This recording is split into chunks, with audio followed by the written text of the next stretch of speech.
Hey everyone, thanks for watching JRaddy. Today we are going to unload, clear, and secure a Ruger LCP2.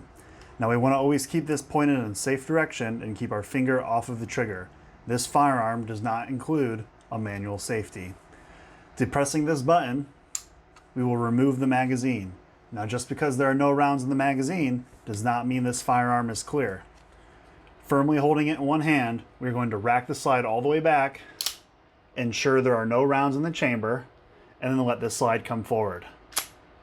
At this point, you have two options. The preferred method for securing this firearm would be to push the slide all the way back, pushing up on the slide lock, and then securing it with a cable lock. This is the preferred method in this situation. Should you not have a cable lock,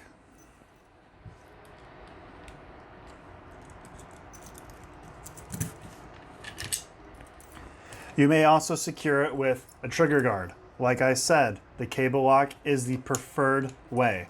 To insert it with the trigger guard, we're going to insert the pin behind the trigger.